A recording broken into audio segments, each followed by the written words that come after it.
वल जारि दिल कुर्बा वल जारिल जुनुबी वस्साहिबि बिल जंबि वब्निस सबीली वमा मलकत ऐमानुकुम इन्नल्लाह ला युहिब्बु मन कान मुख्तालन फखूरा।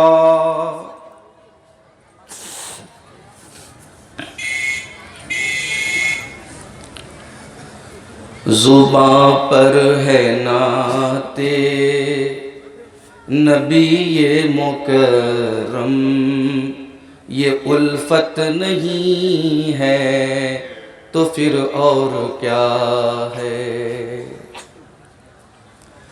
जुबां पर है नाते नबी ये मुकर्रम, ये उल्फत नहीं है तो फिर और क्या है।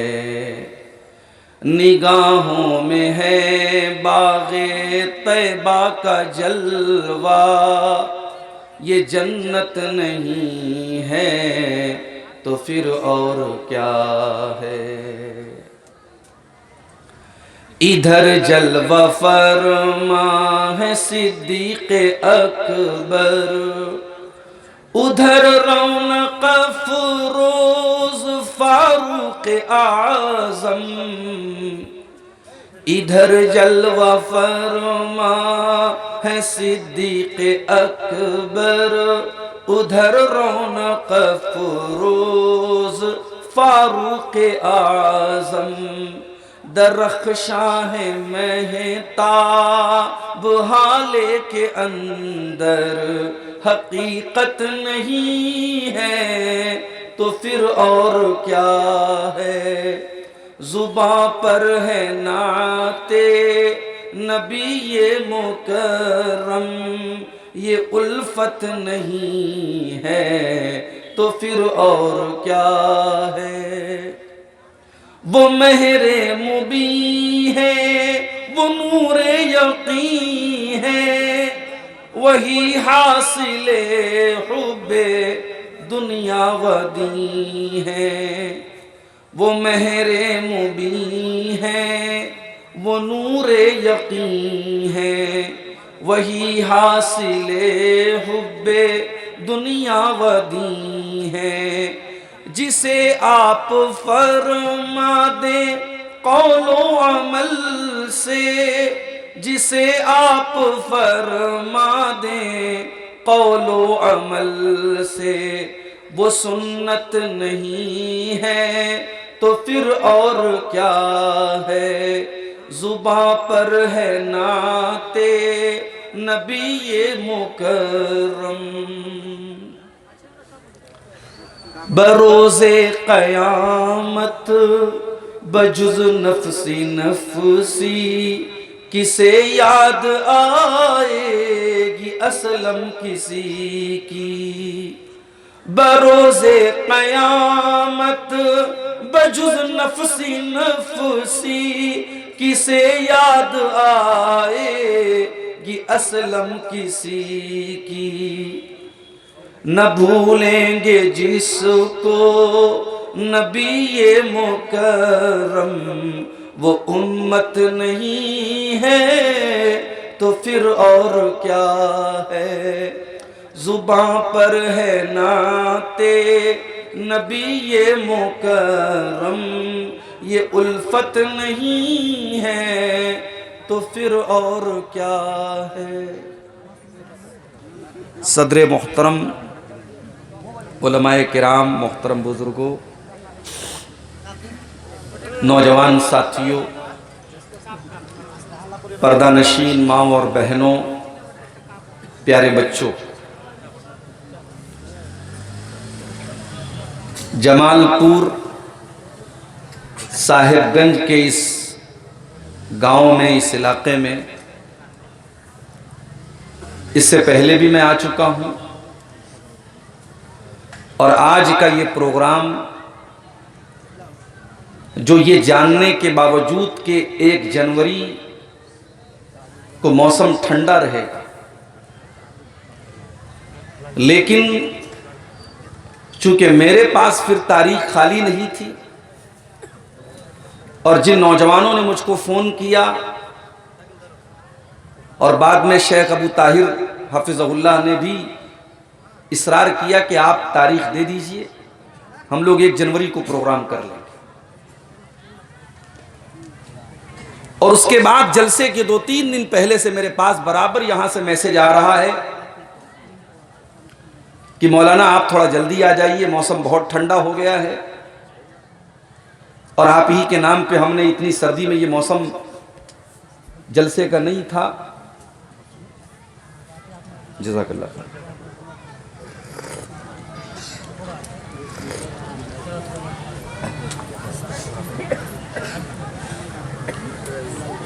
ये मौसम जलसे का नहीं था, उसके बावजूद हमने ये प्रोग्राम रखा है, आप थोड़ा वक्त के पहले आ जाइए।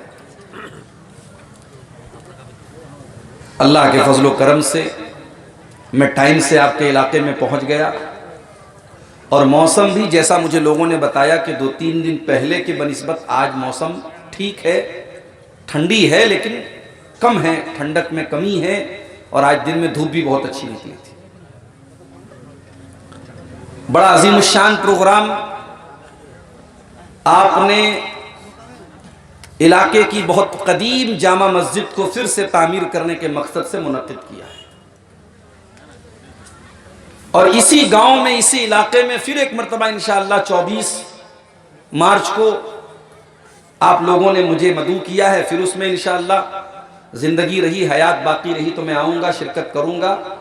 और आज ये प्रोग्राम इसलिए देख करके बहुत खुशी हो रही है कि हमारे नौजवानों ने एक पुरानी मस्जिद को फिर से तामीर करने का इरादा किया और मकसद सिर्फ इतना है कि अल्लाह का ये घर तामीर हो जाए, ये कदीम जामा मस्जिद फिर से एक खूबसूरत मस्जिद में तब्दील हो जाए। इस मकसद के लिए ये प्रोग्राम नौजवानों ने मुनक्किद किया है।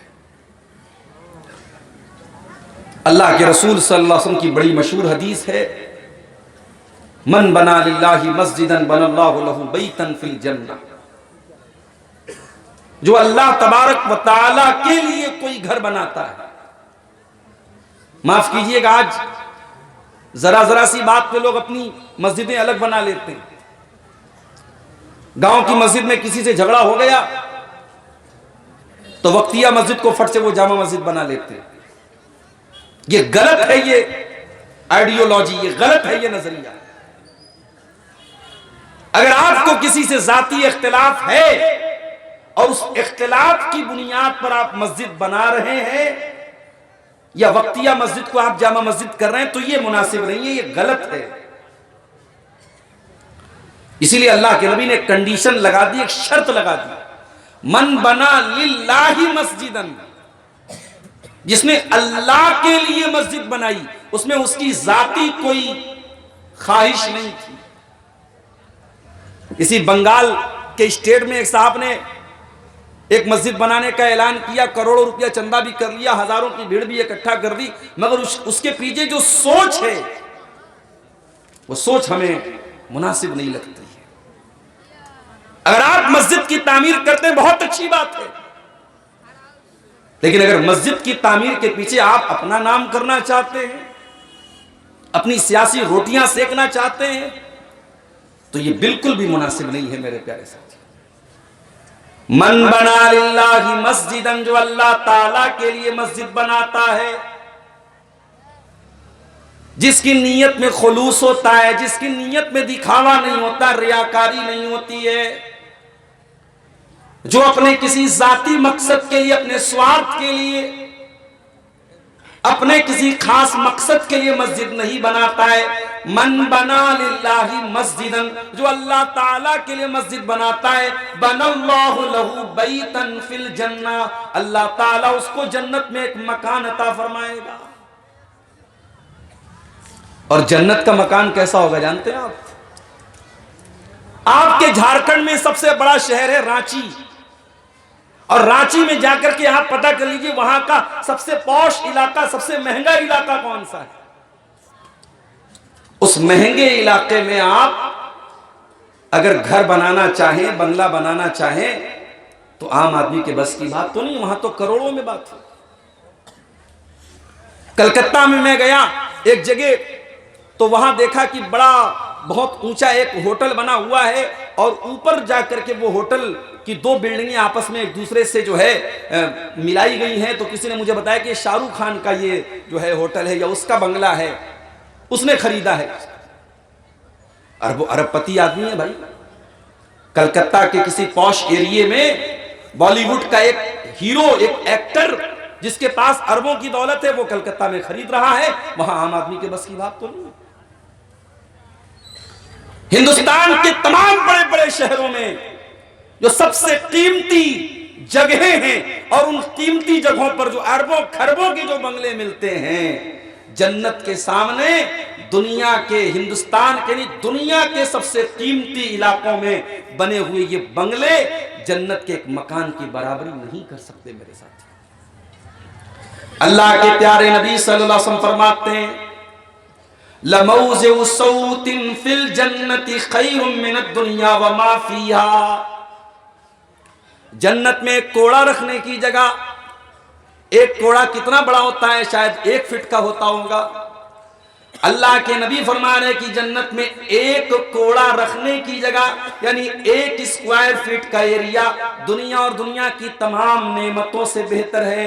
दुनिया में जितनी नेमतें आती हैं, दुनिया में जितनी जगह आती हैं, उन सारी जगहों की वैल्यू एक तरफ है और जन्नत में 1 स्क्वायर फीट एरिया की वैल्यू एक तरफ है। मेरे नौजवानों, अगर मेहनत करना है, अगर स्ट्रगल करना है, अगर संघर्ष करना है, अगर कोशिश करना है, तो जन्नत के लिए कोशिश करो। जानते हो, जन्नत में एक शराब होगी, उस शराब का नाम अल्लाह ने कुरान में बताया, युस्क़ौन मिन रहीक़िम मख़्तूम।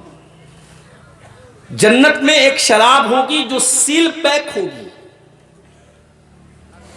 इसीलिए अल्लामा सफीउर रहमान मुबारकपुरी रहमतुल्लाह अलैह ने जब सीरतुन नबी पर किताब लिखी तो अपनी किताब का नाम कुरान की इसी आयत से उन्होंने लिया, अर्रहीकुल मख्तूम, द सील्ड नेक्टर। ऐसी बेहतरीन शराब जिस पर अल्लाह तबारक व तआला की तरफ से सील लगाई जाए। और जब शराब का लफ्ज़ मैं इस्तेमाल कर रहा हूं तो आपके जहन में कहीं दुनिया की वो गंदी शराब ना आ जाए, इसको पीने के बाद माँ और बेटी और बहू और बहन में कोई फर्क नहीं बाकी रहता। जन्नत की शराब दुनिया की शराब की तरफ बहकाने वाली नहीं होगी। उसकी लज्जत के बारे में आप तसव्वुर नहीं कर सकते। अल्लाह ने फरमाया कि जन्नतियों को बेहतरीन शराब पिलाई जाएगी, खितामुहु मिस्कुन, और उसके ऊपर जो मुहर लगाई जाएगी, जो सील लगाई जाएगी, वो मुश्क की होगी। दुनिया की सबसे बेहतरीन खुशबू मानी जाती है मुश्क की खुशबू। और मुश्क के बारे में आप जाकर के गूगल पे सर्च कीजिएगा, ये हिरन के नाफ में से ये मुश्क बनाई जाती है, पैदा होती है। अल्लाह ताला कह रहा है कि जन्नतियों को जो शराब पिलाई जाएगी उसको सील किया जाएगा मुश्क से। ये एक मतलब इस आयत का ये भी बताया उलमा ने कि उसमें आखिरी जो टेस्ट मिलेगा, जो आखिरी घूंट इंसान पिएगा, उसमें मुश्क का फ्लेवर मिलेगा। मुश्क का फ्लेवर उस जन्नती शराब में होगा। और अगला लफ्ज अल्लाह ने इस्तेमाल किया, वफ़ी ज़ालिका फ़ल्यतनाफ़सिल मुतनाफ़िसून। ऐ मेरे बंदो, तुम्हें अगर आपस में मुकाबला करना है, प्रतिस्पर्धा करना है, कंपटीशन करना है, एक दूसरे से आगे निकलने की कोशिश करना है, तो इस जन्नत के लिए तुम कोशिश करो, इस जन्नत के लिए तुम मुकाबला करो, इस जन्नत को तुम हल्के में मत लो।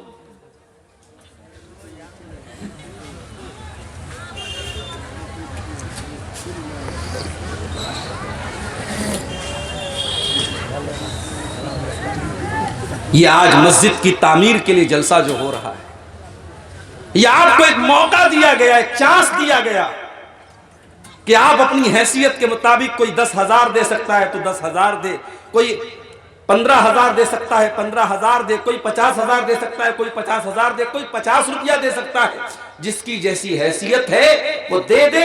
अल्लाह नीयतों को जानता है।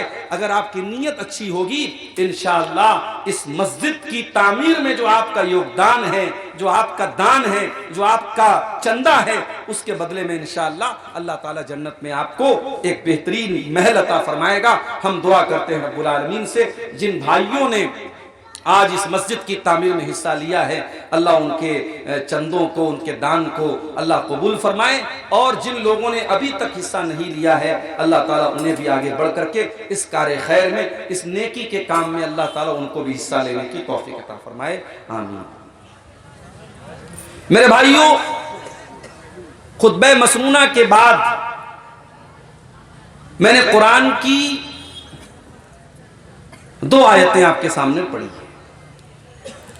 पहली आयत सूरह बकरा की है, कुरान के 3 पारे की आयत।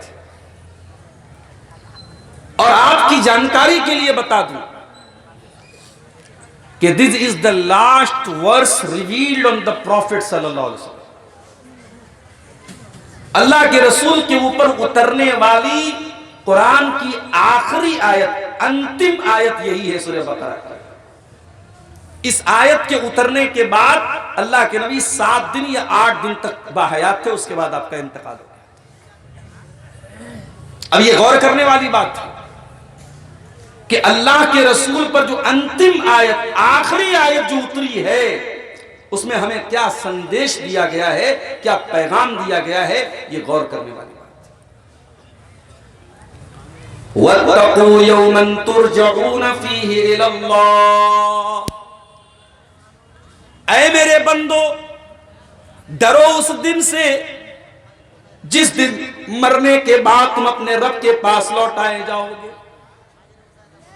वत्तक़ू यौमन तुरजऊन फीहि इलल्लाह, उस दिन से डरो जिस दिन तुम अल्लाह के पास लौटाए जाओगे। तुम ये ना समझना कि मरने के बाद तुम्हारा काम खत्म हो जाएगा, तुम मिट्टी में दफन कर दिए जाओगे, कहानी खत्म हो जाएगी। नहीं नहीं, मरने के बाद एक कयामत का दिन आएगा, वही दिन आएगा जिस दिन को तुम 5 टाइम की नमाज में बार बार उसका नाम लेते हो, अल्हम्दुलिल्लाहि रब्बिल आलमीन अर्रहमानिर रहीम मालिकी यौमिद्दीन। तमाम तारीफें उस अल्लाह के लिए हैं जो सारी कायनात को पैदा करने वाला है, जो बड़ा मेहरबान है, बहुत रहम वाला है, मालिकी यौमिद्दीन, और जो कयामत के दिन का मालिक है, जो बदले के दिन का मालिक है, जो हिसाब के दिन का मालिक है। मेरे बंदो, डरो उस दिन से। वत्तक़ू यौमन तुरजऊन फीहि इलल्लाह, डरो उस दिन से जिस दिन तुम अल्लाह की तरफ लौटाए जाओगे। सुम्मा तुवफ़्फ़ा कुल्लु नफ्सिन मा कसबत, और उस दिन हर इंसान को उसके अमल का पूरा पूरा बदला दिया जाएगा। तुमने दुनिया में जो भी काम किया है, अच्छा काम किया है या बुरा काम किया है, कयामत के दिन तुमको तुम्हारे अमल का पूरा पूरा बदला दिया जाएगा। सुम्मा तुवफ़्फ़ा कुल्लु नफ्सिन मा कसबत व हुम ला युज़लमून, और किसी के साथ कोई अन्याय नहीं होगा, किसी के साथ कोई जुल्म नहीं होगा। अल्लाह की अदालत में आपकी एक एक एक्टिविटी का आपको बदला दिया जाएगा। फमन यअमल मिस्काल ज़र्रतिन खैरन यरा, एक जर्रा बराबर भी तुमने कोई नेकी की होगी, अल्लाह के तराजू पर तुम देख लोगे। वमन यअमल मिस्काल ज़र्रतिन शर्रन यरा, एक जर्रा बराबर तुमने कोई गुनाह किया है, अल्लाह के यहां तुम उसको भी अपने सामने देख लोगे।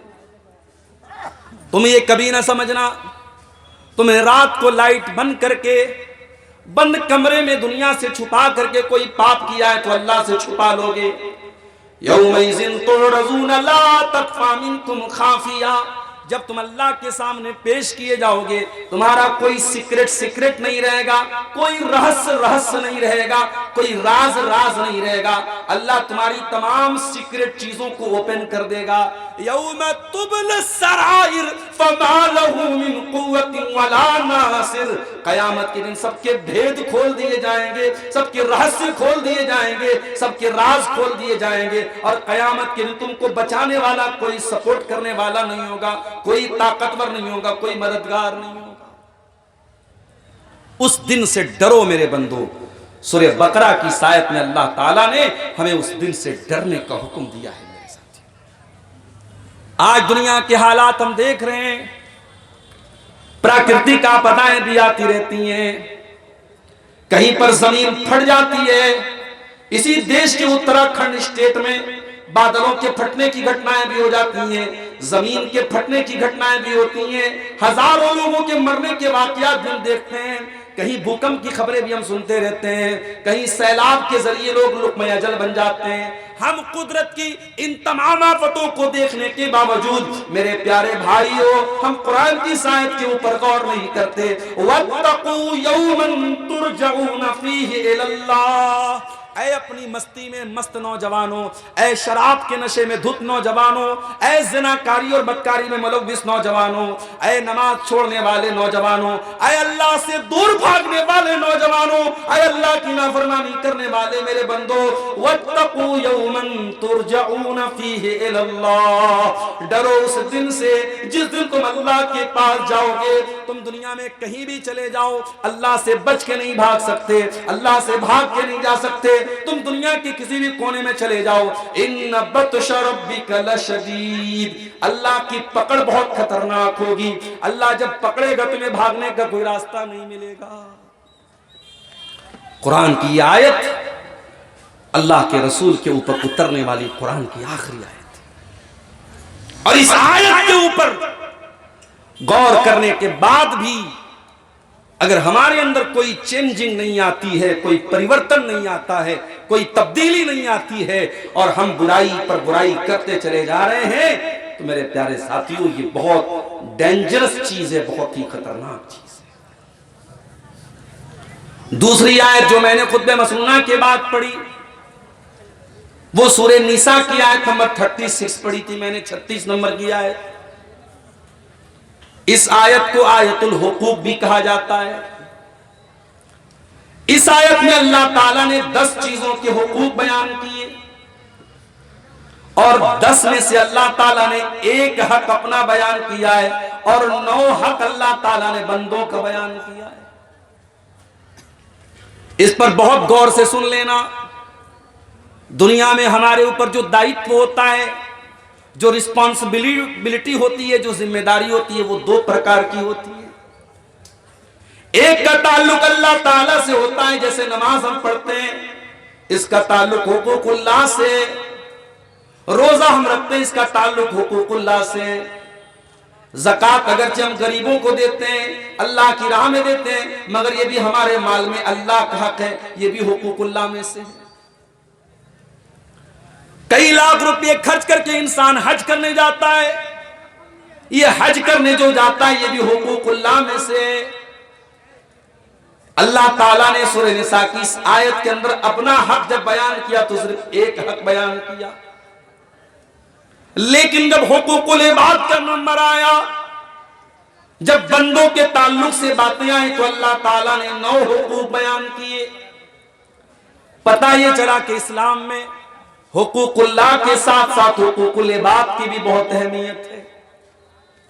आपके ऊपर जो बंदों का हक है, आप अगर औलाद हैं, आपके माँ बाप का जो हक आपके ऊपर है, आप भाई हैं, भाई का जो हक आपके ऊपर है, आप पड़ोसी हैं, पड़ोसी का जो हक आपके ऊपर है, आपके रिश्तेदारों का हक जो आपके ऊपर है, आपने किसी से लेन देन किया है और किसी का हक आपके जिम्मे वाजिब है, या आपने किसी को जबान से तकलीफ पहुंचा दी है, किसी को गाली दे दी है, किसी की गीबत कर दी है, किसी की चुगली कर दी है, किसी का माल आपने ले लिया है, ये तमाम चीजें हुकूकुल इबाद से ताल्लुक रखती हैं। और मेरे प्यारे भाइयों, हुकूकुल्लाह का मामला भी बहुत खतरनाक है, मगर हुकूकुल इबाद का मामला तो इतना खतरनाक है, हम लाख तौबा कर लें, हम लाख अल्लाह से माफी मांग लें, हुकूकुल इबाद तब तक माफ नहीं होगा जब तक हम बंदों का हक उनको अदा नहीं कर देंगे। अगर आपके ऊपर किसी का हक है, आप जब तक वो हक अदा नहीं कर देंगे, अल्लाह ताला के माफी मिलने वाली नहीं। सवाल ये पैदा होता है, हमने किसी को बुरा भला कह दिया, किसी को गाली दे दी, किसी की इज्जत पर हमला कर दिया, अब ये तो वापस लेने वाली चीज नहीं, अब क्या करेंगे हम? अब हम तौबा करना चाहते हैं। उसका तरीका यह कि आपको सामने वाले से जाकर के माफी मांगनी पड़ेगी। आज तो हम गलती करने के बाद भी माफी मांगने को तैयार नहीं हैं, क्योंकि हमारी बहुत बड़ी नाक है और नाक बचाने के चक्कर में हम अपने ईमान को खतरे में डाल देते हैं। मेरे प्यारे भाइयों, अगर अपनी नाक कटवाने के बाद अगर आपको जन्नत मिल जाए तो ऐसी नाक कोई बहुत फायदे की नाक नहीं है। ओ लोगों, नाक के चक्कर में ना पड़ो, ईगो के चक्कर में ना पड़ो, अपने आप को बड़ा बनने के चक्कर में ना पड़ो। इस दुनिया में सबसे पहले अगर किसी ने ईगो से काम लिया था, किसी ने अपने आप को दूसरों से बेहतर करार दिया था, सबसे पहले तो वो इब्लीस था। सबसे पहले इब्लीस ने ईगो से काम लिया। जब अल्लाह ताला ने फरिश्तों से कहा कि आदम को सजदा करो, और इब्लीस भी फरिश्तों के साथ रहता था और इस हुक्म में वो भी शामिल था, इब्लीस ने आदम को सजदा नहीं किया। अल्लाह ने पूछा कि तूने सजदा क्यों नहीं किया? काला अना खैरुम मिन्हु खलक़तनी मिन नार व खलक़तहु मिन तीन। ऐ Allah, I am better than him, मैं आदम से बेहतर हूं, मैं आदम से उत्तम हूं, मैं आदम से अच्छा हूं। तूने मुझको आग से पैदा किया और आदम को मिट्टी से पैदा किया। दुनिया में सबसे पहले अल्लाह ताला का हुक्म आने के बाद लॉजिक लगाना, अल्लाह के हुक्म के मुकाबले में लॉजिक लगाना, यह काम अगर किसी ने किया है तो इब्लीस ने किया है। मेरा जुमला नोट कर लो जमालपुर वालों, इस्लाम लॉजिक से मना नहीं करता है, इस्लाम दिमाग को यूज करने से मना नहीं करता है, लेकिन हां, आपको शरीयत के खिलाफ लॉजिक नहीं लगाना है, शरीयत पर अमल करके लॉजिक लगाना है। आप नमाज पढ़ते हैं, आप नमाज पढ़िए और दिमाग लगाइए कि नमाज से क्या बेनिफिट है। आप नमाज ना पढ़ के ये कहेंगे साहब नमाज से हमें क्या फायदा है, ऐसी लॉजिक इब्लीस वाली लॉजिक। ये आजकल जो जावेद अख्तर से डिबेट हुई थी मुफ्ती शमाइल साहब की, उसमें एक बात ये आई कि साहब लॉजिक से, ठीक है वो एक अलग प्लेटफॉर्म था, मुफ्ती साहब ने अच्छा जवाब दिया डिबेट में। जाहिर है कि वहां कुरान और हदीस से बात नहीं करना था, उन्होंने लॉजिक से बात की। लेकिन मुसलमान होने की हैसियत से अगर हम और आप आपस में अगर बात करेंगे तो ये बात याद रखिए कि एक मुसलमान को लॉजिक की बेस पर इस्लाम के किसी हुक्म को नजरअंदाज करने की इजाजत नहीं।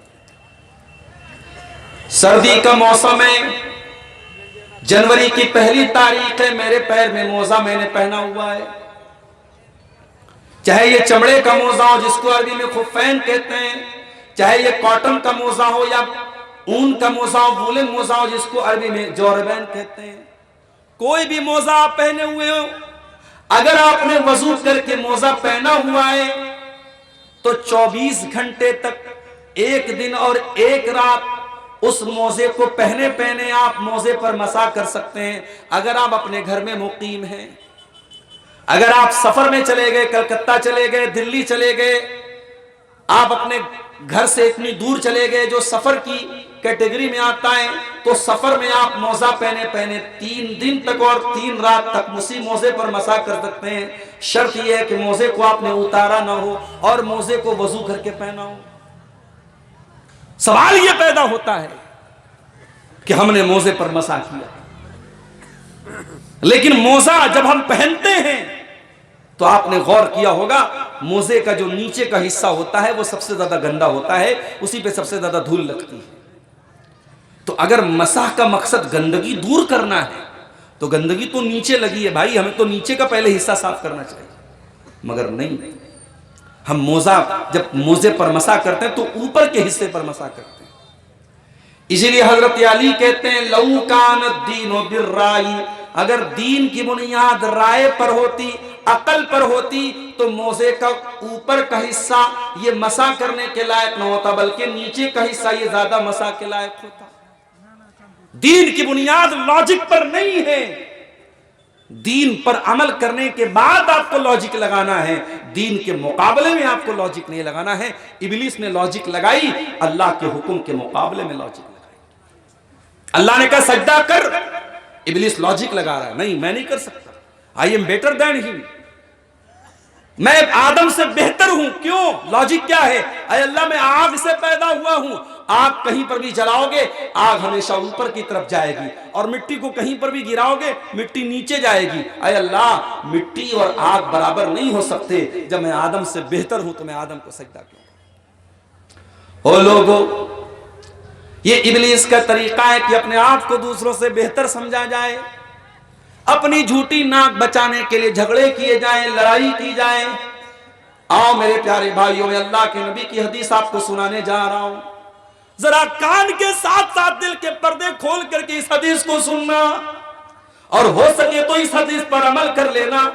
अगर इस हदीस पर अमल कर लोगे मेरे प्यारे भाइयों, मैं गारंटी देता हूं आपके 99% झगड़े खत्म हो जाएंगे, आपके खानदान के झगड़े खत्म हो जाएंगे, आपके गांव के झगड़े खत्म हो जाएंगे, आपकी मस्जिद के झगड़े खत्म हो जाएंगे, आपके मदरसे के झगड़े खत्म हो जाएंगे।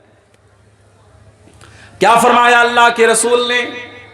अना ज़ईमुन बिबैतिन फी रबदिल जन्नह लिमन तरकल मिरा व इन कान मुहिक्कन। मैं जन्नत के किनारे एक मकान की गारंटी दे रहा हूं उस इंसान को जो झगड़ा छोड़ दे हक पर होने के बावजूद। उसको मालूम है कि मैं सही हूं, सामने वाला गलत है, लेकिन अगर मैंने जाकर के बात खत्म नहीं की, अगर मैंने अपनी नाक नहीं कटवाई तो झगड़ा और बढ़ता चला जाएगा। अल्लाह के नबी फरमाते हैं तुम हक पर हो, तुम सही हो, तुम करेक्ट हो, तुम उचित हो, लेकिन सामने वाले से जाकर के झगड़ा खत्म कर दो तो मैं तुमको गारंटी देता हूं अना ज़ईमुन बिबैतिन फी रबदिल जन्नह, मैं जन्नत के किनारे तुमको एक मकान की गारंटी देता हूं।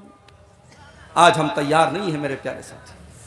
आज झूठी नाक और झूठी शान और झूठी ईगो के चक्कर में भाई भाई में झगड़ा चल रहा है, पड़ोसी पड़ोसी में झगड़ा चल रहा है, और कोई किसी से बात खत्म करने को तैयार नहीं है, कोई किसी को माफ करने को तैयार नहीं है मेरे प्यारे साथी।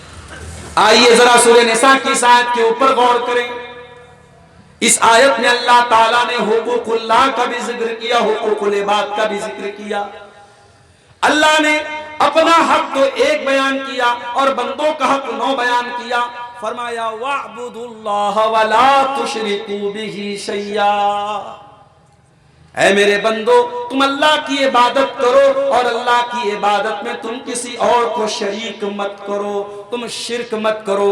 और ये नहीं फरमाया तुम शिर्क मत करो, फरमाया वला तुशरिकू बिही शैया।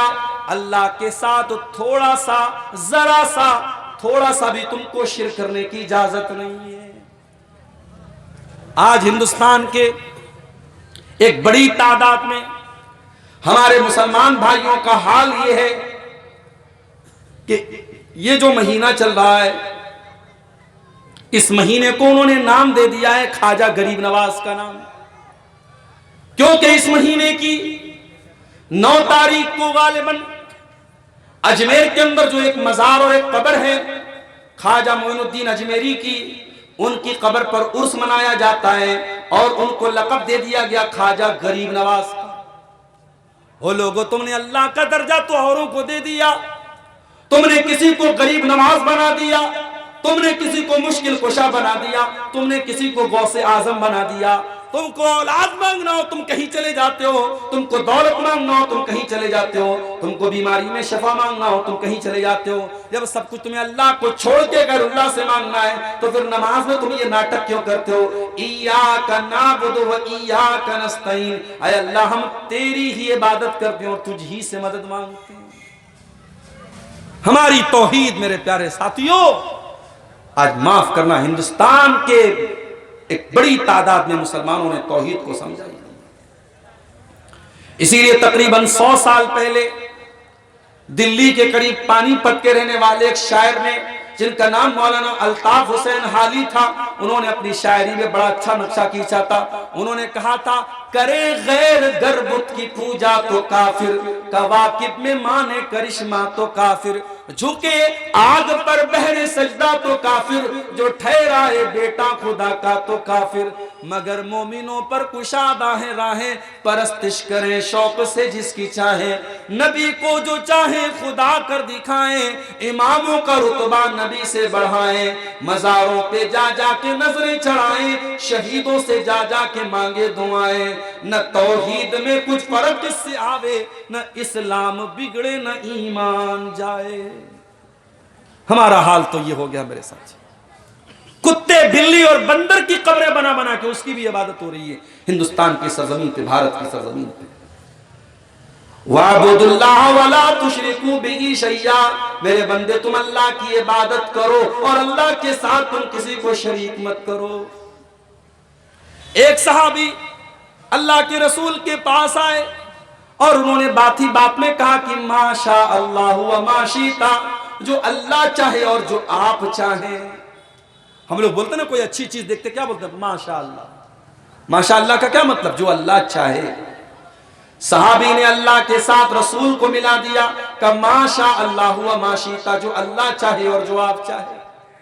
अल्लाह के प्यारे नबी बहुत नाराज हुए, आपने गुस्से का इजहार किया और आपने फरमाया माशा अल्लाह वहदा।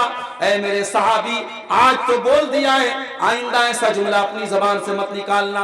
मेरे चाहने से कुछ नहीं होता, हमेशा ये कहा करो जो अल्लाह चाहे। अल्लाह के चाहने से कायनात चलती है, मेरे चाहने से कायनात नहीं चलती है। जरा सा भी तौहीद में मेरे प्यारे साथियों बाल बराबर भी अगर एक लफ्ज भी ऐसा निकाला गया जो तौहीद के खिलाफ था, तो अल्लाह के नबी ने उसको भी गवारा नहीं। आज आप में से बहुत सारे लोगों के बच्चे कलकत्ता में पढ़ते हैं, कलकत्ता में जॉब करते हैं।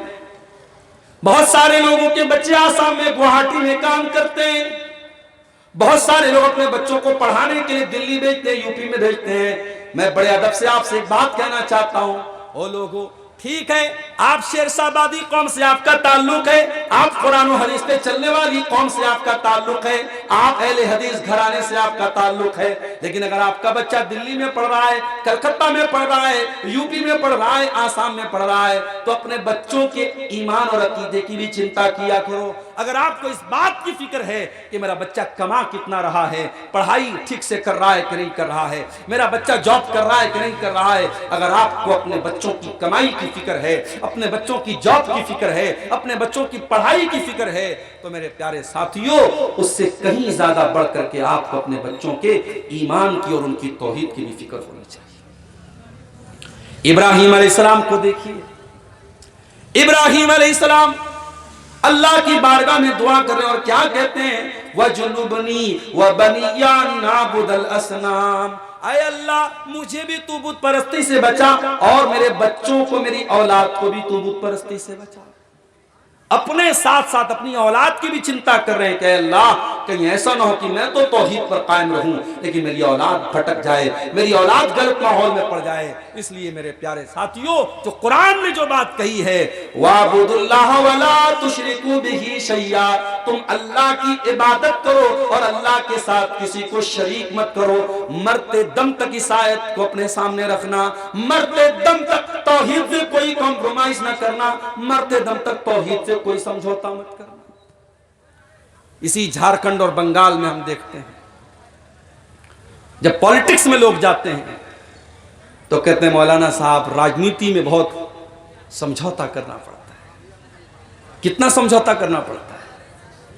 इतना समझौता करना पड़ता है कि शिर्क की कगार पर भी इंसान पहुंच जाता है। ऐसे त्योहारों पर वो खुशियां मनाता है और ऐसे त्योहारों पर वो खुशी के गीत गाता है, जो त्योहार अल्लाह के साथ, जिन त्योहारों पर शिर्क होता है।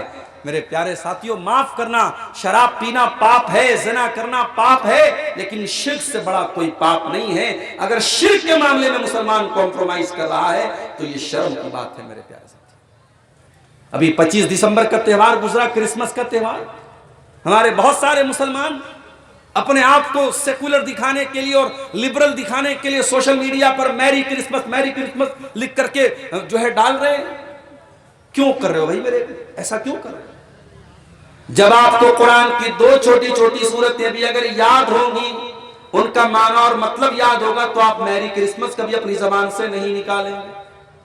क्योंकि मैरी क्रिसमस का मतलब यह हुआ कि आप अल्लाह ताला का बेटा होने की खुशी मना रहे हो, और आपका कुरान आपको ये सिखाता है, कुल हुवल्लाहु अहद अल्लाहुस समद लम यलिद व लम यूलद व लम यकुल लहू कुफुवन अहद। ऐ नबी आप फरमा दीजिए, अल्लाह एक है, अल्लाह बेनियाज है, अल्लाह को किसी के सहारे की जरूरत नहीं है। लम यलिद व लम यूलद, अल्लाह का कोई बेटा नहीं और अल्लाह किसी का बेटा नहीं। व लम यकुल लहू कुफुवन अहद, और अल्लाह के बराबर भी कोई नहीं है। कभी आपने गौर किया हम लोग फजर की नमाज में जाते हैं तो सुन्नत में हम कौन सी सूरतें पढ़ते हैं? सूरह इखलास और सूरह काफिरून। ये कुरान की दो छोटी छोटी सूरतें। आप उम्रा करने गए, हज करने गए, तवाफ किया आपने, तवाफ के बाद की जो 2 रकात पढ़ी जाती है वहां पर भी यही दोनों सूरतें पढ़ी जाती हैं। ये कुरान की बड़ी इंपॉर्टेंट सूरतें हैं ईमान और अकीदे के लिहाज से। मेरे प्यारे साथियों, कुल हुवल्लाहु अहद आपको ये सिखाती है अल्लाह कौन है, अल्लाह क्या है, अल्लाह का तारुफ कराती है सूरह इखलास। और कुल या अय्युहल काफिरून आपको ये सिखाती है कि ईमान की बात आ जाए, इस्लाम की बात आ जाए तो आपको कोई कॉम्प्रोमाइज नहीं करना है। कुल या अय्युहल काफिरून ला अअबुदु मा तअबुदून वला अंतुम आबिदून मा अअबुद वला अना आबिदु मा अबदतुम वला अंतुम आबिदून मा अअबुद लकुम दीनुकुम वलिय दीन। ऐ नबी, आप ऐलान कर दीजिए कि ऐ अल्लाह का इनकार करने वालों, ऐ कुफ्र करने वालों, ऐ इनकार करने वालों, मैं उसकी इबादत नहीं कर सकता जिसकी तुम करते हो, और जिसकी इबादत मैं करता हूं तुम नहीं कर सकते। तो शिर्क से अल्लाह ताला ने मना किया है मेरे साथी। उसके बाद फरमाया वबिल वालिदैन इहसाना। हुकूकुल्लाह खत्म हो गया, अब हुकूकुल इबाद शुरू हुआ।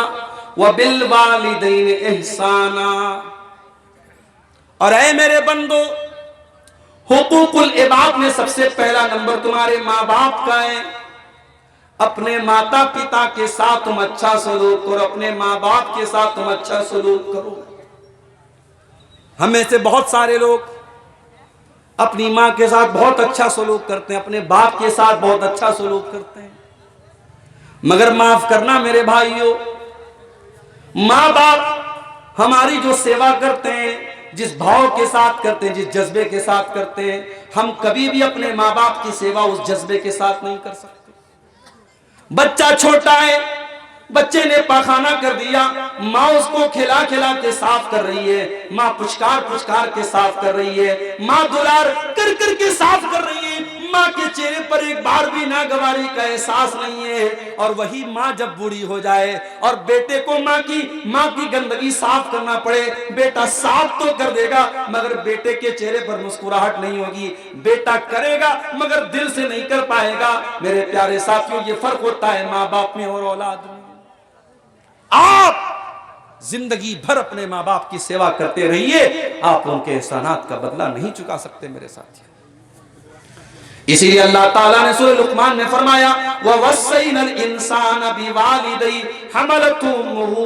हमलतुहु वहनन अला वहनिन वफिसालुहु फी आमैन। ऐ इंसान, तेरी माँ ने तुझे 9 महीने अपने पेट में रखा और 2 साल तक तुझको दूध पिलाया, अपनी माँ की इस कुर्बानी को तू कैसे भूल सकता है?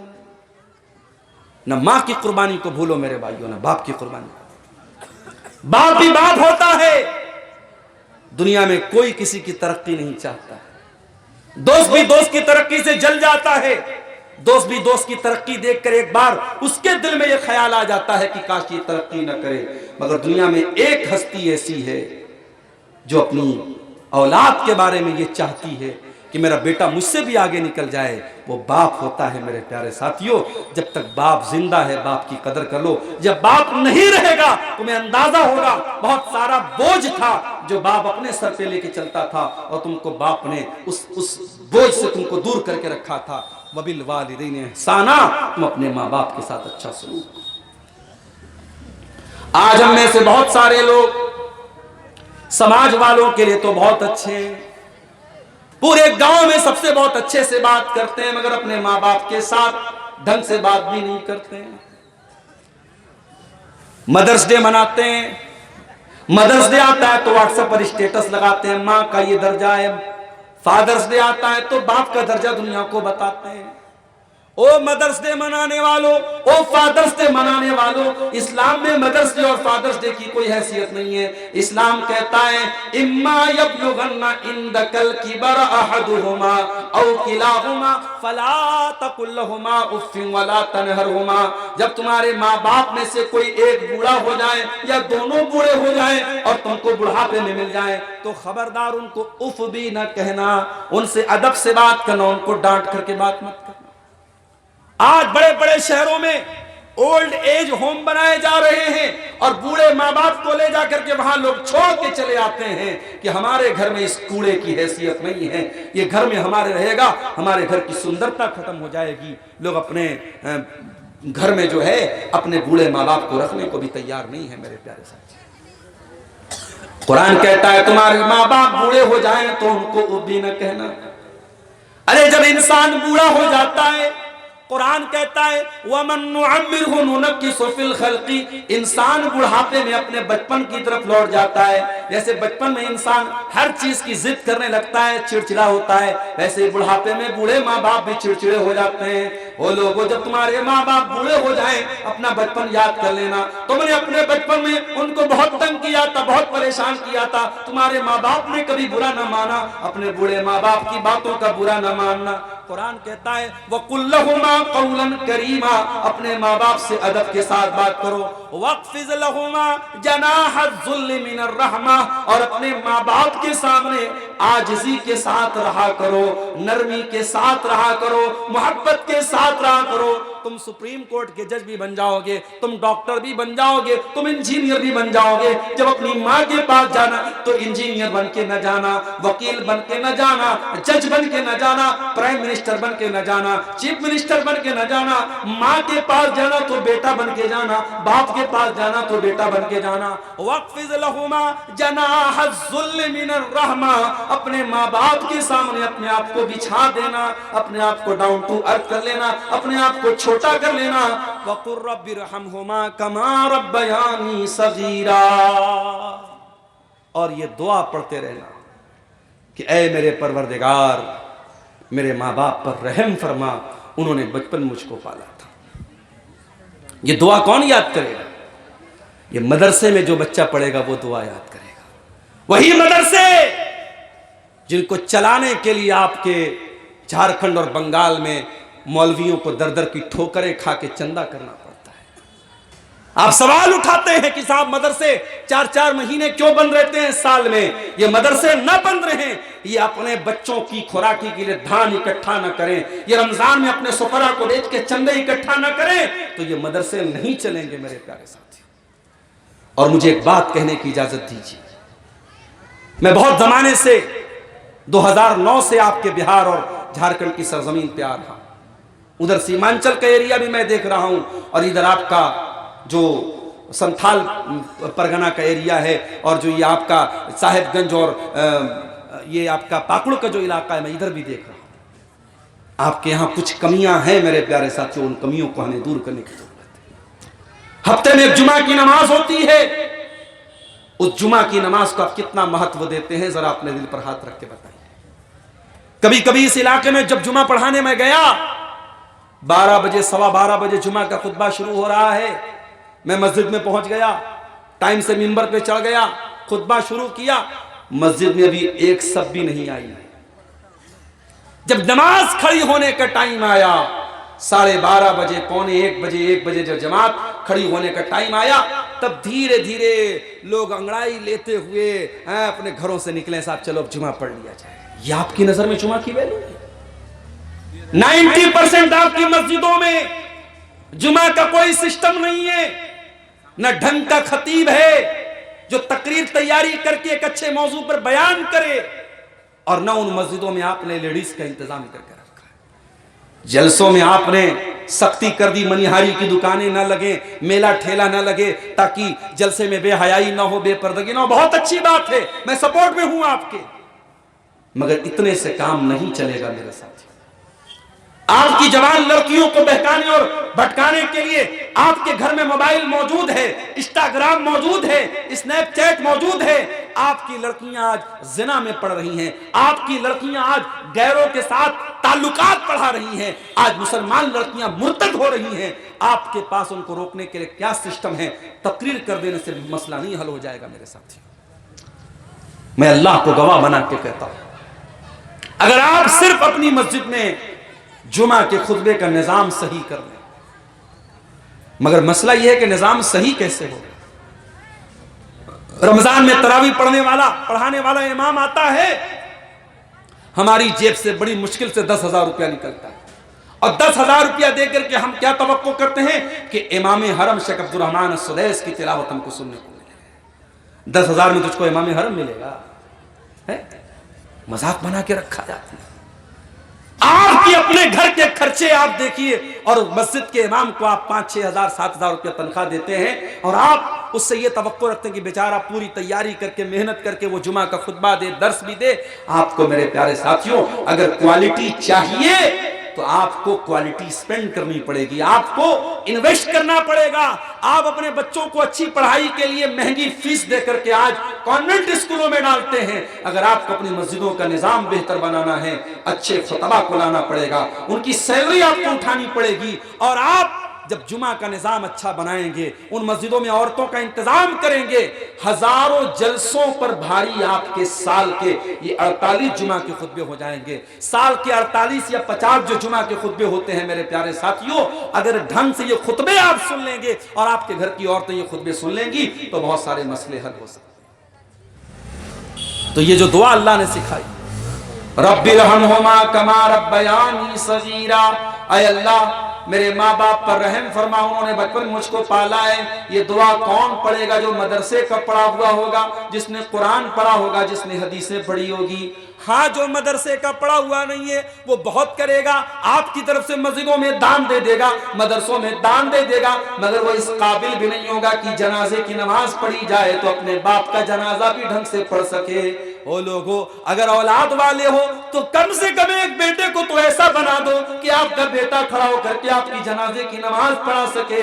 हमने तो ऐसे भी जनाजे देखे हैं, बाप का इंतकाल हो गया, 5-5 बेटे हैं, 5-5 बेटे, और हर बेटा आलिम दीन है, और हर बेटा इस लायक है कि अपने बाप का जनाजा पढ़ा सकता है। हमने ऐसे खुश नसीबों के जनाजे भी देखे, और हमने ऐसे बदनसीबों के जनाजे भी देखे हैं कि बाप मर गया और कोई बेटा इस काबिल भी नहीं है कि बाप का जनाजा खड़ा होकर के पढ़ सके, जिसको जनाजे की नमाज का तरीका आता हो, जिसको जनाजे की नमाज की दुआएं आती हो, कोई एक बेटा भी इस काबिल नहीं है। मेरे प्यारे भाइयों, अल्लाह वालिदैन के हक में दुआ हमको सिखा रहा है कि अपने वालिदैन के हक में ये दुआ किया करो, रब्बिरहमहुमा कमा रब्बयानी सगीरा, ऐ अल्लाह मेरे वालिदैन पर रहम फरमा जिस तरीके से उन्होंने बचपन में मुझको पाला है।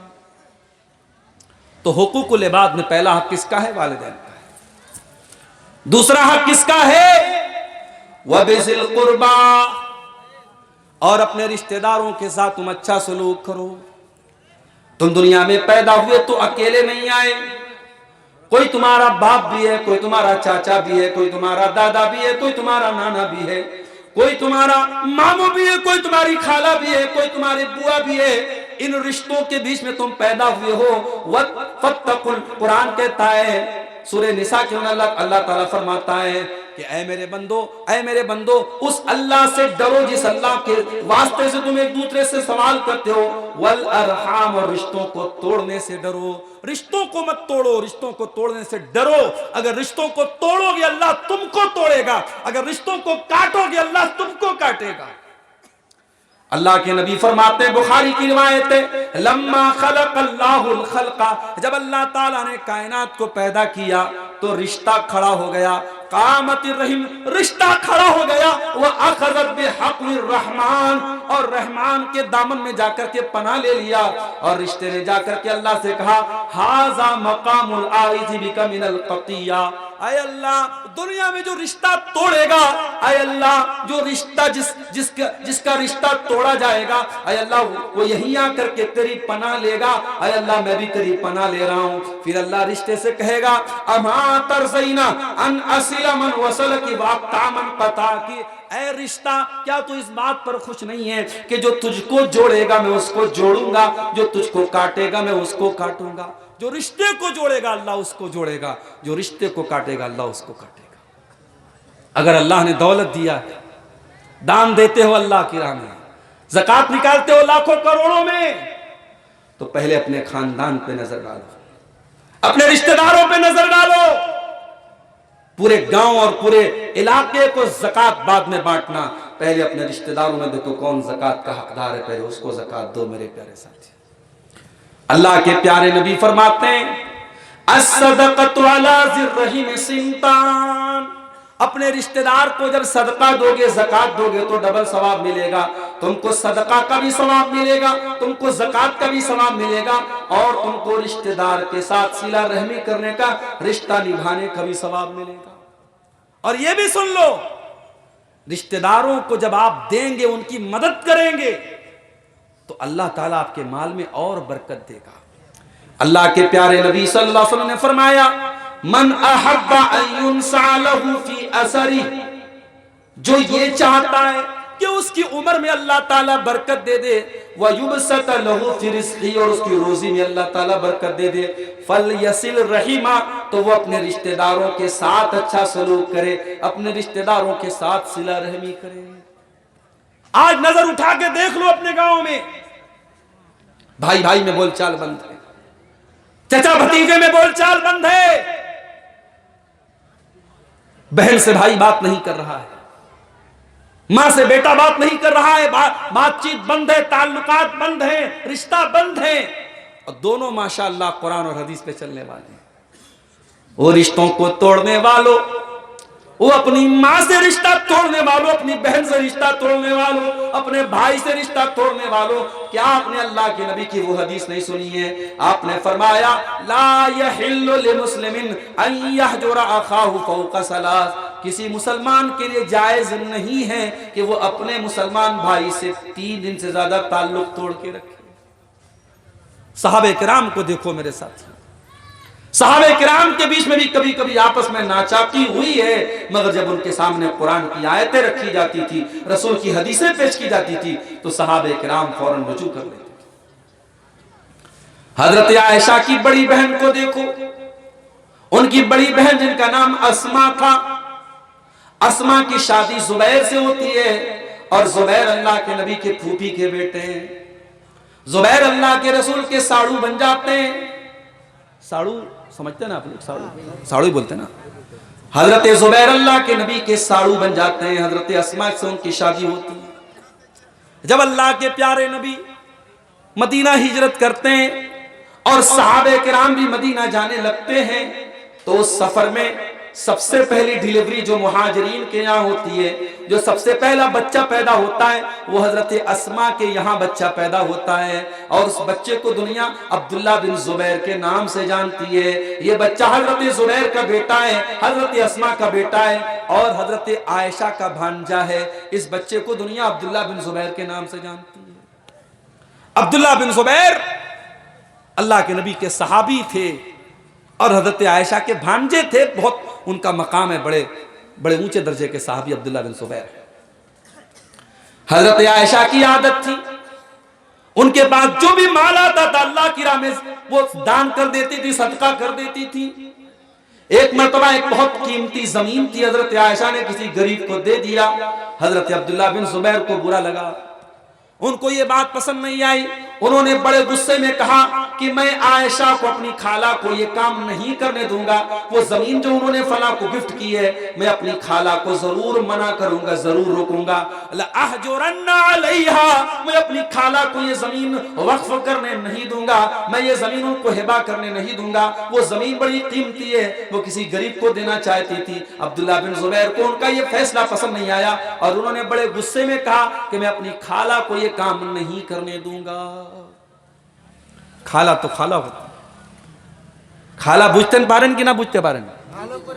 हाँ माशाअल्लाह, खाला मां के बराबर होती है। हजरत आयशा रज़ी अल्लाह ताला अन्हा अपने भांजे की इस बात पर बहुत नाराज हो गई और बड़े गुस्से में उन्होंने कहा, वल्लाहि ला उकल्लिमन्ना इब्न जुबैर, अल्लाह की कसम मैं आज के बाद इब्ने जुबैर से बात नहीं करूंगी, इब्ने जुबैर से मैं बातचीत नहीं रखूंगी, उससे कोई ताल्लुक नहीं रखूंगी। हजरत आयशा ने कसम खा ली। अब आज का दौर होता और कोई खाला किसी भांजे से नाराज हो जाती तो भांजे को क्या फर्क पड़ता है? भांजा कहता कि जाओ, अगर तुम उससे नाराज हो तो तुम जाओ, हमें क्या मतलब है। मगर ये सहाबा थे मेरे प्यारे साथी। अब्दुल्ला बिन जुबैर को एहसास हुआ, ठीक है मेरी खाला का कोई फैसला मुझको पसंद नहीं था, मगर मुझे गुस्से में ऐसा नहीं बोलना चाहिए था। गलती मेरी है, खता मेरी है, मुझको जा करके माफी मांग लेनी चाहिए। अब्दुल्ला बिन जुबैर अपनी खाला के पास आते हैं, अरे खाला जान, आप तो मेरी खाला हैं, आप तो मेरी माँ के बराबर हैं, आप तो पूरी उम्मत की माँ हैं। अरे खाला जान, अपने भांजे को माफ कर दीजिए। हजरत आयशा ने कहा मैं माफ नहीं कर सकती। हजरत आयशा माफ करने को तैयार नहीं है। अब्दुल्ला बिन जुबैर ने दिमाग लगाया, कहा कि अब एक ही तरीका है, ये अकेले मेरे बस का काम नहीं है। उन्होंने दो सहाबी को पकड़ा। ये दो सहाबी जो थे, इनका ताल्लुक बनु नज्जार से था, जो अल्लाह के प्यारे रसूल के नानिहाल का कबीला था। और हजरत अब्दुल्ला बिन जुबैर जानते थे कि अल्लाह के नबी हजरत मोहम्मद रसूलुल्लाह सल्लल्लाहु अलैहि वसल्लम से जैसे हजरत आयशा मोहब्बत करती थी, वैसे ही अल्लाह के नबी के रिश्तेदारों से भी बहुत मोहब्बत करती थी। अब्दुल्ला बिन जुबैर ने दो सहाबी से कहा कि आप लोगों को मेरा यह मसला हल करा देना है, चल के मेरी खाला को मना देना है। ये तीनों लोग हजरत आयशा के घर पहुंचे और इन्होंने दरवाजा खटखटाया। उस जमाने में तरीका क्या था, दरवाजा खटखटाते थे, सलाम करते थे। इन्होंने सलाम किया, अस्सलामु अलैकुम व रहमतुल्लाह। हजरत आयशा ने जवाब दिया। इन्होंने कहा अनदखुल, क्या हम अंदर आ सकते हैं? हजरत आयशा ने कहा ठीक है, अंदर आ जाओ। जब ये तीनों अंदर गए तो अंदर पर्दा लगा हुआ था, अंदर पर्दा लगा था, और पर्दे के उस पार हजरत आयशा थी और इस पार ये तीनों लोग थे। ओ पर्दे का मजाक उड़ाने वालों, ओ पर्दे को पुराने दौर की यादगार कहने वालों, ओ मेरी प्यारी माँ बहनों जो ये कहती हो कि पर्दा करना तो आज के दौर में ये बड़े पुराने जमाने की अलामत है, और असल तो पर्दा दिल का पर्दा होता है। मैं आपसे सवाल करता हूँ, क्या हजरत आयशा से ज्यादा साफ आपका दिल हो गया? क्या नबी के सहाबा से ज्यादा साफ आपका दिल है? मेरे प्यारे भाइयों, अगर नबी के सहाबा को भी ये हुक्म दिया जा रहा है, वइज़ा सअलतुमूहुन्ना मताअन फसलूहुन्ना मिन वराई हिजाब, जब तुम्हें नबी की बीवियों से कोई सामान मांगना हो तो पर्दे की आड़ में से मांगो। मेरे प्यारे भाइयों, नबी की बीवियों से बढ़ के पाक साफ कौन हो सकता है? और नबी के सहाबा से ज्यादा साफ दिल किसका हो सकता है? लिहाजा जब उनको पर्दा करने का हुक्म है तो आज के दौर की औरतों को भी पर्दे में रहना पड़ेगा।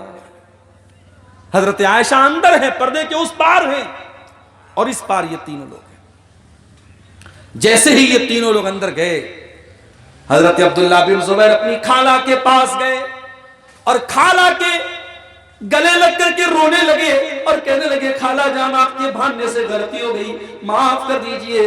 हूं तो मैं आपका भांजा, आपकी बहन का बेटा हूं, आपके बेटे के बराबर हूं। ऐ खाला जान, खता हो गई, गलती हो गई, अपने भांजे को माफ कर दीजिए। हजरत अब्दुल्ला बिन जुबैर माफी मांगते चले जा रहे, रोते चले जा रहे। हजरत आयशा की आंखों से भी ज़ारो कदार आंसू बहते चले जा रहे, वो भी रोती चली जा रही है, और अब्दुल्ला बिन जुबैर भी रोते चले जा रहे हैं। और उधर से वो दोनों साहबी कह रहे हैं, ऐ उम्मुल मोमिनीन, ऐ हजरत आयशा, ये आपका भांजा है, आपकी बहन का बेटा है, माफ कर दीजिए, इससे रिश्ता न तोड़िए, इससे बातचीत बंद न कीजिए। क्या आपने अल्लाह के रसूल की वो हदीस नहीं सुनी है? आपने फरमाया, ला यहिल्लु लिमुस्लिमिन अन यहजुरा अखाहु फौqa सलास, किसी मुसलमान के लिए जायज नहीं है कि वो अपने मुसलमान भाई से 3 दिन से ज्यादा ताल्लुक तोड़ करके रखे। ऐ अम्मा आयशा, अपने भांजे को आप माफ कर दीजिए। अब जो वो इमोशनल माहौल बन गया, अब्दुल्ला बिन जुबैर भी रोते चले जा रहे हैं और हज़रत आयशा भी रोती चली जा रही हैं, और आखिर उन्होंने अपने भांजे को माफ किया। और इस्लाम में कसम का जो कफ़ारा है, एक गुलाम को आज़ाद करना है, मगर हज़रत आयशा ने 40 गुलामों को आज़ाद किया। और जब इस वाक़े को हज़रत आयशा याद करती थी, रोने लगती थी, और उनके इतना उनका आंसू बहता था कि अपने दुपट्टे से अपने आंसुओं को साफ करती थी। मेरे प्यारे साथियों, रिश्तेदारों से बैर मत रखो, रिश्तेदारों से कतई ताल्लुकी मत रखो। अगर कोई ऊंच नीच हो गई है तो बात खत्म करो, और कभी भी रिश्तेदारों के साथ ये सोच करके भलाई मत करो कि वो करेगा तो हम करेंगे। बदला मत चुकाओ। तुमसे जो हो सकता है, लोगों के सुख दुख में काम आओ, लोगों की मुसीबतों में काम आओ, और आप पता करो कि आपके कौन रिश्तेदार कहां पे रहते हैं। हुकूकुल इबाद में बहुत बड़ा हक मेरे प्यारे साथियों आपके रिश्तेदारों का भी है। उसके बाद अल्लाह ने फरमाया, वबिज़िल कुर्बा वल यतामा, और यतीमों के साथ भी तुम्हें अच्छा सलूक करना है। यतीम किसको कहते हैं? जिस बच्चे का बाप दुनिया से चला गया हो, जो बच्चा अनाथ और यतीम हो, जो बच्चा बगैर बाप का हो, जिसका बाप दुनिया से जा चुका हो, उस बच्चे को अनाथ कहते हैं। और मेरे प्यारे भाइयों, उस यतीम बच्चे को लोग फुटबॉल की तरह उससे खेला करते हैं, उसके जज्बात से खेला करते हैं। कोई उसको थप्पड़ मार देता है क्योंकि उसको बचाने वाला कोई बाप नहीं है। कोई बच्चा अगर यतीम है, दुनिया में कोई उसका सहारा नहीं होता है। वो जिसका कोई सहारा नहीं होता है, उसका मेरा रब सहारा है। और अल्लाह ने यतीम का सहारा बन करके अल्लाह ने यतीमों का भी हक बयान किया। फरमाया वल यतामा, यतीमों के साथ तुम अच्छा सलूक करो। अल्लाह के रसूल फरमाते हैं अना व काफिलुल यतीमी का हातैन, मैं और यतीम को पालने वाला, यतीम की परवरिश करने वाला जन्नत में ऐसे रहेंगे जैसे आपने अपनी दोनों उंगलियों से इशारा करके फरमाया, जैसे ये दोनों उंगलियां एक दूसरे से मिली हुई हैं, जन्नत में मैं यतीम का पालने वाला मेरे साथ रहेगा। एक और सहाबी अल्लाह के नबी के पास आए और उन्होंने कहा कि अल्लाह के नबी, मुझे अपने दिल में बड़ी सख्ती महसूस होती है, मुझे दिल की सख्ती का कोई इलाज बता दीजिए, दिल की कठोरता का कोई इलाज बता दीजिए। अल्लाह के नबी ने फरमाया इमसह बिरअसिल यतीम, किसी यतीम के सर पे मोहब्बत से हाथ फेर दो। मेरे प्यारे साथियों, यतीम के साथ कभी ना इंसाफी मत करना, यतीम की हक तलफी मत करना। अगर आपका भाई मर जाए और आपके भतीजे यतीम हो जाए तो वहां ये कानून मत बयान करने लगना कि अरे ये तो मेरा भाई तो मेरे बाप की जिंदगी में मर गया, इसका तो कोई हक नहीं बनता है। उसने अपने यतीम भतीजों को देख करके अपने बच्चों को याद कर लेना और सोचना कि अगर तुम्हारे बच्चे यतीम हुए होते तो तुम्हें कैसा लगता। अपने यतीम भतीजों के साथ कोई अन्याय मत होने देना, कोई ना इंसाफी मत होने देना मेरे साथियों। उसके बाद फरमाया वल मसाकीन, और मिस्किनों और गरीबों के साथ भी तुम अच्छा सलूक करो। जो समाज में गरीब तबका है, कमजोर तबका है, उसको हकीर मत समझना। ठीक है, तुम्हारे पास दौलत है, तुम्हारे पास बंगला है, तुम्हारे पास गाड़ी है, इसका मतलब यह नहीं कि तुम्हें दूसरों को हकीर समझने का अधिकार हो। इन्नमा तुरज़क़ून बिज़ुअफ़ाइकुम, तुमको अगर रोजी मिल रही है, तुम्हारा घर अगर चल रहा है तो इन्हीं गरीबों की दुआओं से चल रहा है। इन गरीबों की बद्दुआ मत लेना, इन गरीबों का दिल मत दुखाना। फरमाया वल मसाकीन, मिस्कीनों के साथ, गरीबों के साथ तुम अच्छा सलूक करना।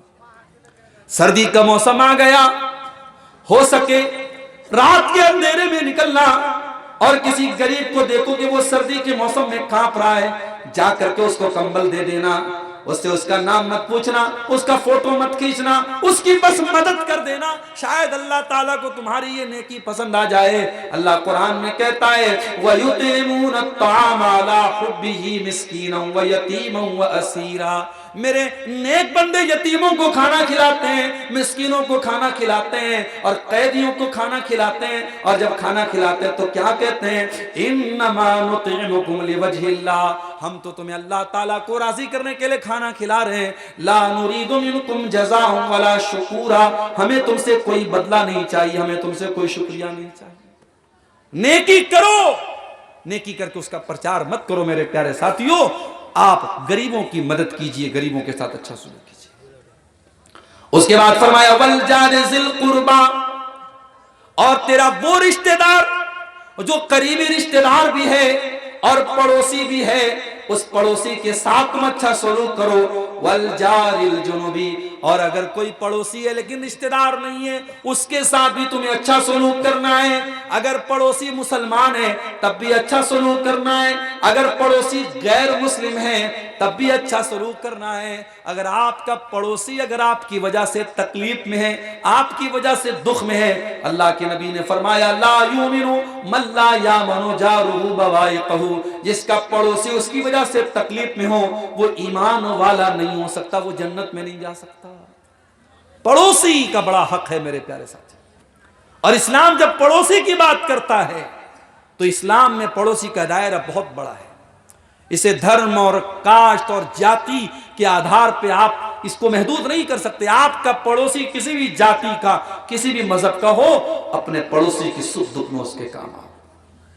अगर आपके घर में पेट भर के लोग खाना खा रहे हो और पड़ोसी आपका भूखा मर रहा है, आप अल्लाह के यहां जवाब नहीं दे पाएंगे मेरे साथ। इसीलिए अल्लाह के प्यारे नबी फरमाते हैं माज़ाला जिब्रील यूसीनी बिल जार, मुझे हजरत जिब्रील अलैहिस्सलाम ने पड़ोसी के बारे में इतनी वसीयत की, हत्ता ज़ननतु अन्नहु सयुवर्रिसुहु, कि मैं तो यहां तक समझने लगा कि कहीं पड़ोसी भी वारिस न बन जाए, कहीं पड़ोसी को भी वरासत में हिस्सा न मिल जाए। इतना ज्यादा हजरत जिब्रील ने मुझको वसीयत किया है पड़ोसी के बारे में। उसके बाद फरमाया वस्साहिबि बिल जंबी, तुम सफर में जा रहे हो, तुम्हारे सफर में जो तुम्हारा हम सफर है, जो तुम्हारा को ट्रेवलर है, को पैसेंजर है, जो तुम्हारे बगल वाली सीट पर बैठा हुआ बस में और ट्रेन में और फ्लाइट में जो यात्री है, उस यात्री के साथ, उस मुसाफिर के साथ भी तुम अच्छा सलूक करो।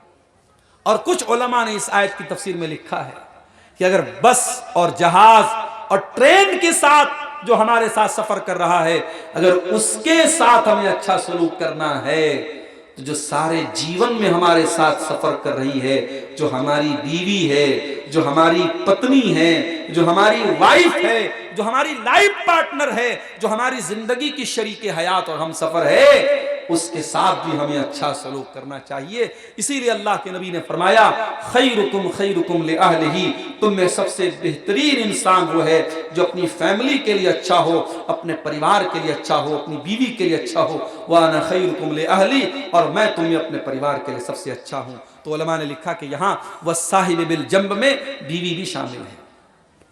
उसके बाद फरमाया वबनी सबील, और कोई अगर परदेसी है, कोई परदेश का रहने वाला और आपके शहर में आया है और उसको मदद की जरूरत है, उसको भूखा है, खाने की जरूरत है, उसको सहारे की जरूरत है, उस मेहमान को, उस परदेसी का भी तुमको ख्याल करना है। उसके बाद फरमाया वमा मलकत ईमानुकुम, और अपने गुलामों और नौकरों और लौंडियों के साथ भी तुम्हें अच्छा सलूक करना है। अगर कोई तुम्हारे घर में काम करने वाला नौकर चाकर है, कोई गुलाम है, तो उस गुलाम के साथ भी तुम्हें अत्याचार नहीं करना है, उसके साथ भी तुम्हें जुल्म नहीं करना है।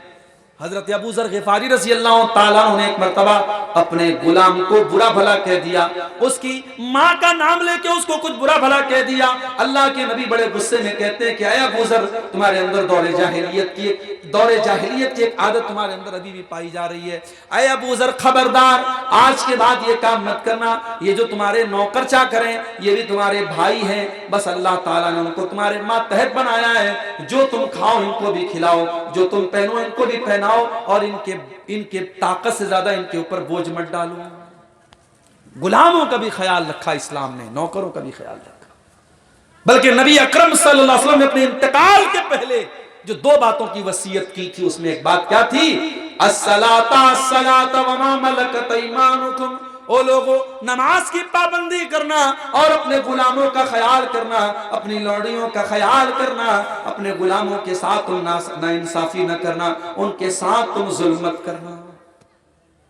एक सहाबी अल्लाह के नबी के पास आए, कहा अल्लाह के रसूल, मेरे कुछ गुलाम हैं, मेरी नाफरमानी करते हैं, मेरे साथ बदतमीजी करते हैं, मैं उनको सजा देता हूं, कभी मार भी देता हूं, कभी गाली भी दे देता हूं। आए अल्लाह के नबी, क्या अपने गुलामों को मारने पीटने पर मुझे कयामत के दिन सजा मिलेगी? आपने फरमाया कि अगर तुम्हारे गुलाम जो तुम्हारी नाफरमानी करते हैं, जो तुम्हारे साथ बदतमीजी करते हैं, कयामत के दिन उसको भी तौला जाएगा, और तुम जो सजा देते हो उसको भी तौला जाएगा।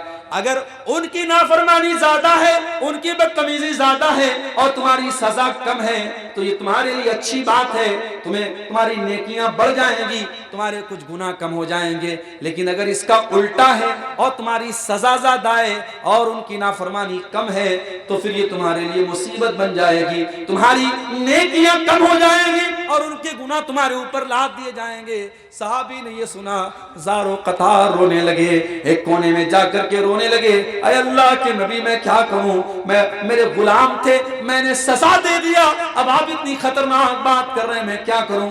आपने कुरान की आयत पढ़ के सुना दी। ऐ मेरे सहाबी, क्या तूने कुरान की आयत नहीं पढ़ी है? वनज़उल मवाज़ीनल क़िस्त लियौमिल क़ियामा, हम क़यामत के दिन इंसाफ का तराजू रखेंगे। व इन काना मिस्क़ाल हब्बतिन मिन खरदलिन अतैना बिहा, एक राई के दाने के बराबर भी अगर कोई चीज होगी हम सामने ले आएंगे। व कफ़ा बिना हासिबीन, और हिसाब लेने के लिए हम काफी हैं। ऐ मेरे सहाबी, तेरी नेकियों को तौला जाएगा, तेरे गुनाहों को तौला जाएगा, और अगर तूने अपने गुलामों को ज्यादा सजा दी है तो तुझे तो उसको भुगतना पड़ेगा। सहाबी ने कहा, अल्लाह के नबी, मैं इतना बड़ा खतरा मोल नहीं ले सकता, मैं इतना बड़ा रिस्क मोल नहीं ले सकता। अल्लाह के नबी, मैं आपको गवाह बना के कहता हूं, इन्नी उशहिदुकुम अला अन्नहुम अहरार। अल्लाह के नबी, मैं आपको गवाह बना के कहता हूं, मैं अपने सारे के सारे गुलामों को आजाद कर रहा हूं, मैं गुलामों को आजाद कर रहा हूं। मैं इतना बड़ा रिस्क नहीं ले सकता, मैं इतना बड़ा खतरा नहीं ले सकता, मैं नाप तौल के सजा नहीं दे सकता। अब मेरे पास एक ही चारा है, मैं सारे के सारे गुलामों को आजाद कर रहा हूं। इस्लाम ने गुलामों का भी हक बताया है, और ये 9 हक बताने के बाद अब अल्लाह ताला 10वीं बात क्या कहता है, इन्नल्लाह ला युहिब्बु मन कान मुख्तालन फखूरा। अल्लाह ताला किसी तकब्बुर करने वाले, किसी अहंकार करने वाले, किसी गुरूर करने वाले, किसी घमंड करने वाले को पसंद नहीं करता है। पता ये चला कि हुकूकुल इबाद का ख्याल वही इंसान रखेगा जिसके अंदर अहंकार नहीं होगा, और जो अहंकारी होगा, जो घमंडी होगा, वो कभी भी हुकूकुल इबाद का ख्याल नहीं करेगा। इसलिए मेरे प्यारे साथियों, अगर अल्लाह के यहां कामयाब होना है तो हुकूकुल इबाद का ख्याल करो। कोशिश करो कि तुम्हारी जबान से किसी को तकलीफ न पहुंचे, तुम्हारे हाथ से किसी को तकलीफ न पहुंचे, और अगर पहुंची है तो दुनिया में माफी मांग लो, दुनिया में बात खत्म कर दो, वरना कयामत के दिन इसकी सजा बहुत सख्त होगी। अल्लाह के प्यारे नबी फरमाते हैं, लतुअद्दुल हुकूक इला अहलिहा यौमल क़ियामा। तुमने दुनिया में अगर किसी का हक नहीं दिया है तो कयामत के दिन तो देना पड़ेगा। हत्ता युक़ादा लिशातिल जलहाई मिनशातिल करना, यहां तक कि अगर सींग वाली बकरी ने बगैर सींग वाली बकरी को मारा होगा तो उससे भी क़िसास लिया जाएगा। हो लोगों, आज हम हुकूकुल इबाद के मामले में बड़ी लापरवाही के साथ जिंदगी गुजार रहे हैं। खबरदार खबरदार, हुकूकुल इबाद के मामले में अल्लाह से डरो मेरे प्यारे साथियों। अल्लाह की राह में जो इंसान शहीद हो जाता है उसका कितना बड़ा मकाम है, अल्लाह की राह में शहीद होने वाले का कितना बड़ा मकाम है। लेकिन अल्लाह के नबी फरमाते हैं, युगफरु लिशहीद कुल्लु ज़ंबिन इल्ला दईन, कि जो अल्लाह की राह में शहीद हो जाएगा उसके सारे के सारे गुनाह माफ हो जाएंगे, मगर कर्जा माफ नहीं होगा। उसने दुनिया में अगर कर्जा लिया है, कर्जा माफ नहीं होगा जब तक कर्जा अदा नहीं हो जाएगा।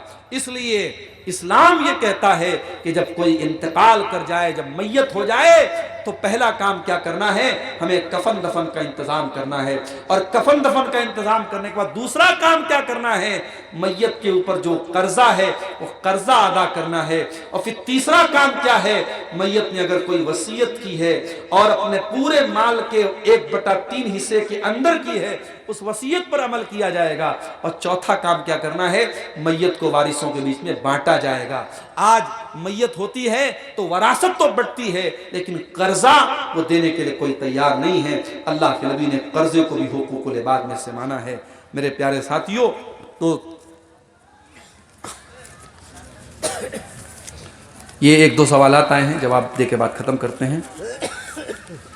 क्या आई लव जीसस क्राइस्ट कह सकते हैं? देखिए, पहली बात तो ये कि जीसस क्राइस्ट जो ये नाम बोला जाता है, अब ये हजरत ईसा का सही नाम है भी कि नहीं ये हम नहीं जानते, क्योंकि हमारे कुरान में जो हजरत ईसा का नाम आया वो ईसा आया है। इसलिए आप आई लव ईसा तो कह सकते हो, उसकी 2 गुंजाइश है, लेकिन आई लव जीसस क्राइस्ट कहना ये मुनासिब बात नहीं है। दूसरी बात है कि आप ये किस एंगल से बोल रहे हैं। एक एंगल से तो ईसाई बोलता है आई लव जीसस क्राइस्ट, वो किस एंगल से बोल रहा है, वो ये अकीदा रख रहा है कि ईसा सन ऑफ गॉड है। इस एंगल से अगर हम बोलते हैं तब तो ये शिर्क हो जाएगा। लेकिन अगर आप अल्लाह का रसूल मानते हैं, हजरत ईसा अलैहिस्सलाम को अल्लाह का बंदा मानते हैं, अल्लाह के हुक्म से वो पैदा हुए ये मानते हैं और हम मानते हैं, तो इस लिहाज से ये कहा जा सकता है, इसमें कोई हरज की बात नहीं है। लेकिन क्रिसमस के मौके पर ये सब कहना एक तरीके से उस त्यौहार में शिरकत है, ये बात मुनासिब नहीं है।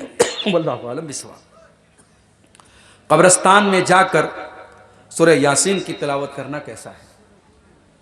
मैं समझता हूँ इस इलाके के बड़े सीनियर उलमा, बड़े मोहतरम उलमा, हमारी जमात के बड़े मुक़र्रर उलमा यहाँ मौजूद हैं। इनकी मौजूदगी में मुझे ज़ेब नहीं देता कि मैं सवालों का जवाब दूँ, फिर भी मैं जुरत कर रहा हूँ, जसारत कर रहा हूँ।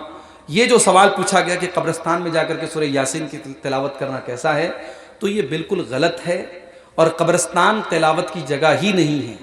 कब्रिस्तान में आप जाकर के मैयत को दफनाएंगे और दफन करने के बाद जो खड़े होकर के उसके लिए दुआ करना है वो आप कर सकते हैं। या कभी आप अपनी माँ की कब्र पे गए, बाप की कब्र पे गए, वहाँ जाकर के आप मग़फ़िरत की दुआ कर सकते हैं। लेकिन वहाँ कुरान की तिलावत, ये बिल्कुल इसका कोई सबूत नहीं है। बल्कि एक बहुत मशहूर रिवायत है कि अपने मुर्दों के ऊपर सूरह यासीन पढ़ो, यानी जिसका की मौत का टाइम करीब है उसके पास जाके सूरह यासीन पढ़ो। वो रिवायत भी सख्त ज़ईफ़ है।